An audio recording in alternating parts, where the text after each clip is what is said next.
I, Nebuchadnezzar, was contentedly living at home, enjoying the luxury of my palace. But as I lay on my bed, I had a dream which frightened me, followed by fantasies and visions in my head which frightened me even more. So I ordered all the sages of Babel to present themselves to me, that they could tell me the interpretation of the dream. When the magicians, exorcists, astrologers, and diviners came, I told them the dream, but they couldn't interpret it for me. Finally, however, Daniel, renamed Belteshazzar, after the name of my God, in whom is the spirit of the holy gods, came before me, and I told him the dream. Belteshazzar, chief of the magicians, because I knew that the spirit of the holy gods is in you, and no mystery is too difficult for you. Tell me the meaning of the visions I saw in my dream. Here are the visions I had in my head as I lay on my bed. I looked, and there before me was a tree at the center of the earth. It was very tall. The tree grew and became strong until its crown reached the sky, and it could be seen from anywhere on earth. Its foliage was beautiful and its fruit abundant, its produce enough food for everyone. Wild animals enjoyed its shade, the birds of the air lived in its branches, and it gave food to every living creature. I looked at the visions of my head as I lay on my bed, and there appeared a holy watcher coming down from heaven. He cried out, "Cut down the tree, cut off its branches, strip off its leaves, scatter its fruit.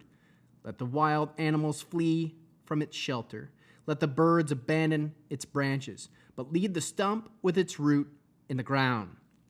With a band of iron and bronze and its lush grass and countryside, let him be drenched with dew from the sky and share the lot of the animals of the pasture. Let his heart and mind cease to be human and become those of an animal, and let 7 seasons pass over him. This order is issued by the watchers. The sentence is announced by the holy ones, so that all who live may know that the Most High rules the human kingdom, that he gives it to whomever he wishes, and can raise up over its lowest of mortals. This is the dream which I, King Nebuchadnezzar, saw. Now you, Belteshazzar, tell me its interpretation. None of the sages of all my kingdom can tell me the interpretation, but you can do it, because the spirit of the holy gods is in you."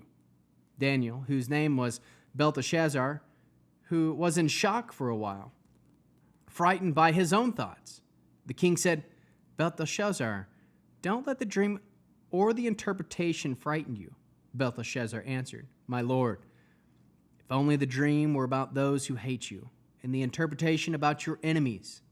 The tree you saw, which grew and became strong until its crown reached the sky, and it could be seen throughout the whole earth, that had beautiful foliage and abundant fruit, enough to feed everyone, under which the wild animals lived, and on whose branches the birds in the air built their nest. It's you, your majesty. You have grown and become strong. Your greatness has grown and reaches to heaven, and your rule extends to the end of the earth." Now the king saw a holy watcher coming down from heaven, who said, "Cut down the tree and destroy it, but leave the stump and its roots in the ground, with a band of iron and bronze in the lush grass in the countryside. Let him be drenched with dew from the sky and share the lot of the wild animals, until 7 seasons have passed over him." This is the interpretation, your majesty, and it is the decree of the Most High that has come upon my lord, the king. You will be driven from human society to live with the wild animals. You will be made to eat grass like an ox and be drenched with dew from the sky, as 7 seasons passes over you, until you learn that the Most High rules in the human kingdom and gives it to whomever he pleases.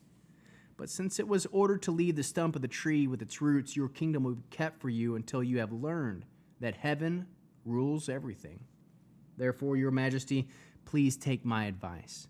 Break with your sins by replacing them with acts of charity, and break with your crimes by showing mercy to the poor. This may extend the time of your prosperity. All this happened to King Nebuchadnezzar 12 months later, as he was walking on the roof of the palace of Babel. The king said, "Babel the Great, I built it as a royal residence in my power, and the force to enhance the glory of my majesty. No sooner had the king spoken these words when a voice came down from heaven. King Nebuchadnezzar, these words are for you. The kingdom has left you. You will be driven from human society to live with the wild animals. You will be made to eat grass like an ox and be drenched with dew from the sky as 7 seasons pass over you, till you learn that the Most High rules in the human kingdom and gives it to whomever he pleases. Within the hour, the word was fulfilled. Nebuchadnezzar was driven from human society. He ate grass like an ox, and his body was drenched with dew from the sky until his hair grew like eagle's feathers and his nails like birds' claws. When this period was over, I, Nebuchadnezzar, lifted my eyes towards heaven, and my understanding came back to me. I blessed the Most High. I praised and gave honor to him who lives forever. For this rulership is everlasting. His kingdom endures throughout all generations, and all who live on earth are counted as nothing. He does what he wishes with the army of heaven, and with those living on earth, no one can hold back his hand or ask him, "What are you doing?" It was at this moment that my understanding came back to me, and for the sake of the glory of my kingdom, my majesty and splendor also came back to me. My advisors and lords sought me out. I was reestablished in my kingdom, and my previous greatness even more was added. So now I, Nebuchadnezzar, praise, exalt, and honor the King of heaven. For all his works are truth, and his ways are just, and he can humble those who walk in pride. Belteshazzar the king gave a great banquet for 1,000 of his lords, and in the presence of 1,000 he was drinking wine. While tasting the wine, Belteshazzar observed that the gold and silver vessels which his father Nebuchadnezzar had removed from the temple in Jerusalem be brought, so that the king, his lords, and his wives and his concubines can drink from them. So they brought the gold vessels which had been removed from the sanctuary of the house of God in Jerusalem. And the king, his lords, his wives, his concubines drank from them. They drank their wine and praised their gods made of gold, silver, bronze, iron, wood, and stone. Suddenly the finger of a human hand appeared and began writing on the plaster of the palace wall by the lampstand. When the king saw that the palm of the hand was writing, the king's face took on a different look. As frightened thoughts rose up within him, his hip joints gave way and his knees started knocking together. The king cried out to bring in the exorcists, astrologers, and diviners. The king said to the sages above all, "Whoever can read this inscription and tell me what it means will be dressed in royal purple, wear a gold chain around his neck, and be one of the 3 men ruling the kingdom." But although all the king's sages came in, none could read the inscription or tell the king what it meant. When King Belteshazzar became terrified, his face turned pale, and his lords were thrown into confusion. At this point, the queen mother, because of what the king and his lords were saying, entered the banquet hall. The queen mother said, "May the king live forever. Don't be scared by your thoughts or let your face be so pale. There is a man in your kingdom in whom is the spirit of the holy gods.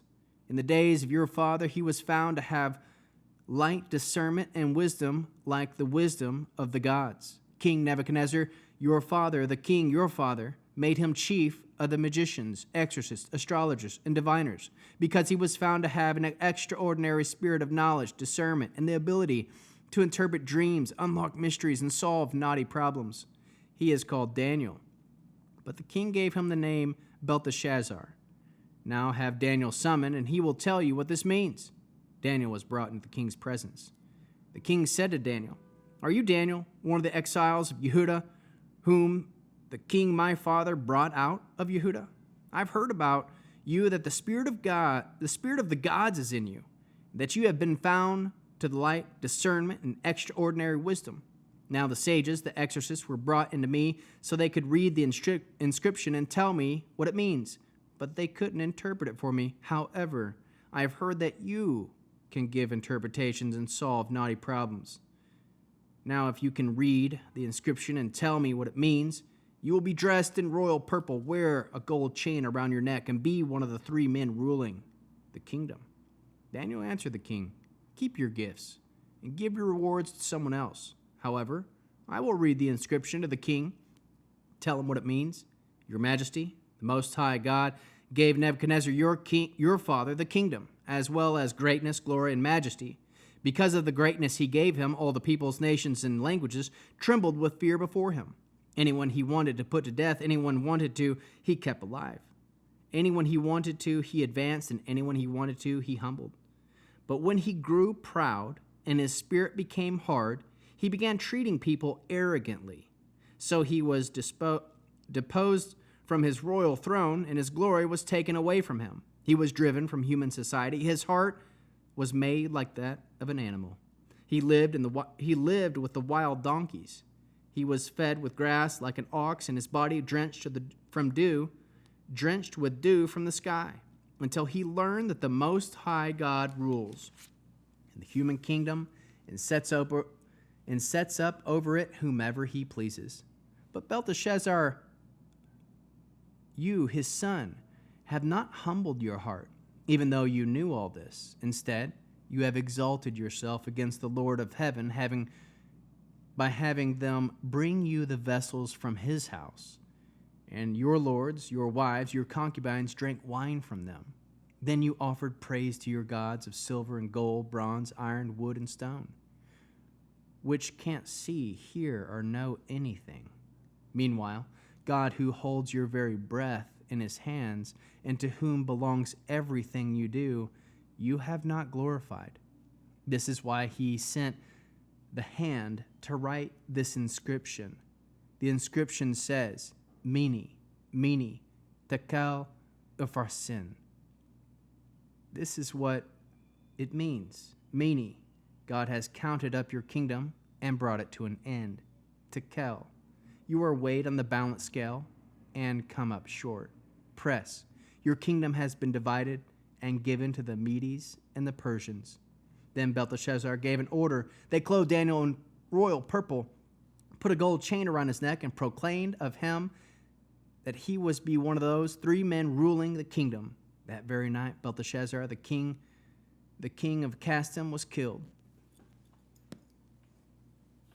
The kingdom passed to Darvish, the Mede, when he was about 62 years old. Darvish decided to send over the kingdom 120 viceroys to rule throughout the entire kingdom, with three chiefs over them, whom Daniel was one, so that these viceroys could be responsible to them, and so the king's interests would be safeguarded. But because of the extraordinary spirit was in Daniel, so he disguised himself above the other chiefs and the viceroys. So the king considered putting him in charge of the whole kingdom. The other chiefs and the viceroys tried to find a cause and complaint against Daniel in regard to how he performed his governing duties, but they could find nothing to complain about. No fault. On the contrary, because he was so faithful, not a single instance of negligence or faulty administration could be found. Then these men said, "We're not going to find any cause for complaint against this Daniel unless we could find something against him in regard to the law of his God." So these chiefs and viceroys descended on the king and said to them, "King Darvish, live forever." All the chiefs of the kingdoms, along with the prefects, viceroys, advisors, governors, have met and agreed that the king should issue a decree putting in force the following law. Whoever makes a request of any god or man during the next 30 days, except of you, your majesty, is to be thrown into the lion pit. Now, your majesty, issue this decree over your signature so that it cannot be revoked, as required by the law of the Medes and the Persians, which itself irrevocable. So King Darvish signed the document, and the decree became law. On learning that the document had been signed, Daniel went home. The windows of his upstairs room were open in the direction of Jerusalem, and there he kneeled down 3 times a day and prayed, giving thanks before his God, just as he had been doing before. Then these men descended on Daniel and found him making requests and pleading before God. So they went to remind the king of his royal decree. "Didn't you sign a law prohibiting anyone from making requests of any god or man within the 30 days, except yourself, your majesty, on pain of being thrown in the lion pit? King answered, yes, that's true, as required by law of the Medes and the Persians, which is in itself irrevocable. They replied to the king, this Daniel, one of the exiles from Yehuda, respects neither you, your majesty, nor the decree you signed. Instead, he continues praying 3 times a day. When the king heard this report, he was very upset. He determined to save Daniel and worked until sunset to find a way to rescue him. But these men descended on the king and said to him, remember, your majesty, that it is the law of the Medes and the Persians that no decree or edict, once issued by the king, can be revoked. So the king gave the order, and they brought Daniel and threw him into the lion pit. The king said to Daniel, your God, whom you are always serving, will save you. A stone was brought to block the opening of the pit, and the king sealed it with his own signet and the signet of his lords, so that nothing concerning Daniel could be changed. Then the king returned to his palace. He spent the night fasting and refusing to be entertained, as sleep eluded him. Early in the morning, the king got up and hurried to the lion pit. On approaching the pit where Daniel was, the king cried in a pained voice to Daniel, Daniel, servant of the living God, has your God, whom you are always serving, been able to save you from the lions? Then Daniel answered the king, may the king live forever. My God sent his angel to shut the lions' mouths, so they haven't hurt me. This is because before I was found innocent, and also I have done no harm to you, your majesty. The king was overjoyed and ordered Daniel taken up from the pit. So Daniel was taken up from the pit, and he was found to be completely unharmed, because he trusted in his God. Then the king gave an order, and they brought those men who have accused Daniel, and they threw them in the lion's pit. Then their children and their wives, because they have reached, and before they reached the bottom of the pit, the lions had them in their control and broke all their bones to pieces. King Darvish wrote all the peoples, nations, languages living anywhere on earth, Shalom Rav, abundant peace. I herewith issue a decree that everyone, everywhere in my kingdom, people are to tremble and be in awe of the God of Daniel. For he is the living God. He endures forever. His kingdom will never be destroyed. His rulership will last to the end. He saves, rescues, does signs and wonders both in heaven and on earth. He delivered Daniel from the power of the lions. So this Daniel prospered during the reign of Darvish, and also during the reign of Koresh the Persian.